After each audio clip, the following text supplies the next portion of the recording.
Welcome to Franklin Park, one of the 5 original parks planned by William Penn when he laid out the city of Philadelphia.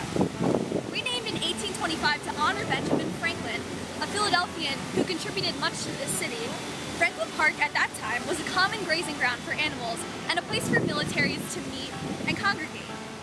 A portion of the park was even used as a cemetery from 1741 to 1835. After this period, the park fell into a slight period of disrepair, especially from the 1920s to the 1960s, with a lot of building around this area, and as the area became less residential. And in 2003 to 2006, the park was refurbished by Historic Philadelphia, a nonprofit organization. Today, the park is a fun place for tourists and Philadelphians alike to come and experience the beautiful fountain, the carousel, mini golf, and a playground. This park is great for tourists who want to come and blow off some steam with their kids after a long day of visiting museums, or for any Philadelphian who wants to come and get some fresh air and play in the wide expanses of grass in the park.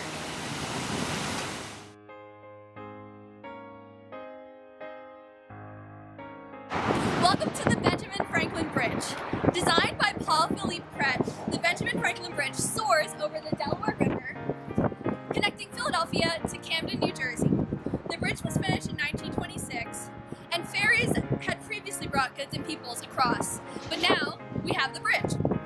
By 1956, the bridge was widely used and was renamed after Benjamin Franklin to honor the iconic Philadelphian.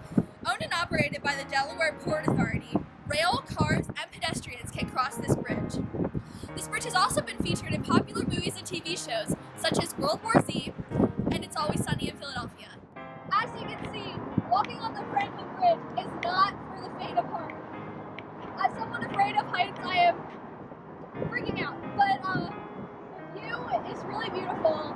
There is no comparison to the beauty of Philadelphia, as you can see.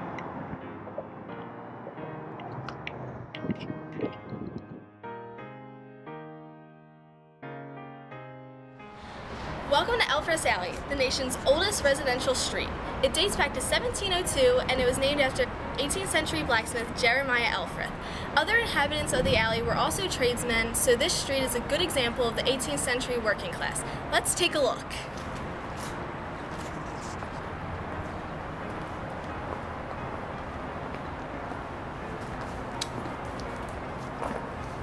Here's the Elfreth Alley Museum.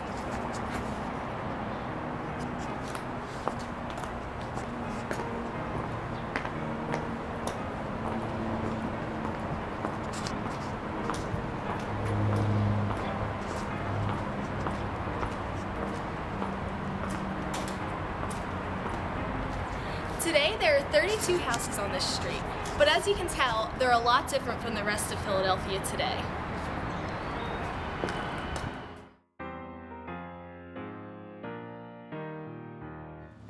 Welcome to the Betsy Ross house, where Betsy Ross lived when she created the first American flag. Betsy Ross rented this house and ran an upholstery business from this very building from 1773 to 1779 approximately.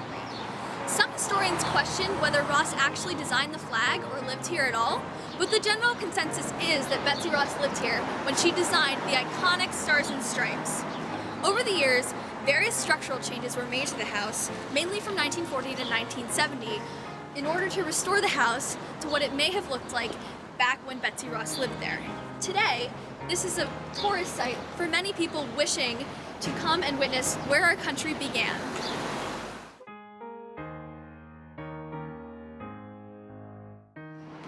Welcome to Christ Church, the first Protestant Episcopal church in the United States. It was founded in 1695. This building is often admired for its architecture as an example of fine craftsmanship in the 18th century.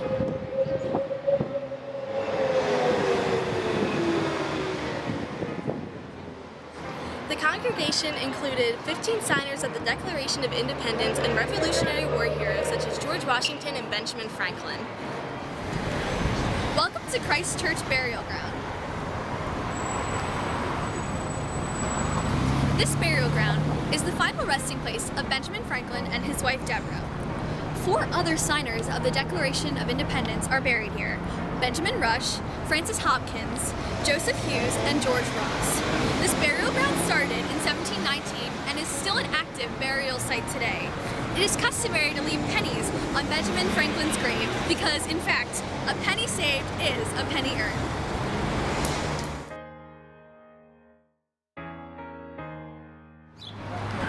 An essential part to any visit to Old City, Philadelphia, the Franklin Fountain combines historic charm with homemade ice cream and drinks that are absolutely to die for. From its modest beginnings in 2004, the Franklin Fountain has grown into an iconic look back at the tasty treats of the past.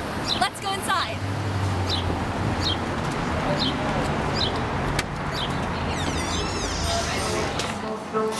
I ordered maple walnut ice cream. Let's give it a taste.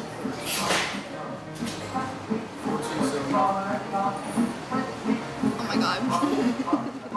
This is really, really good. And I did a little research on their website, and they talked about how they really try to make everything, with natural flavors, local, and it's a really good picture of Philadelphia and staying local, and it's also really delicious.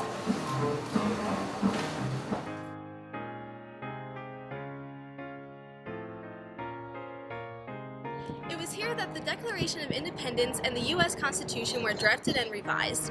The founding fathers of our nation met here to lay down the foundation of our country. The Liberty Bell, an iconic symbol of America, was held here until 1976. Today, tourists from all over come to see the building that was so critical to our country's formation.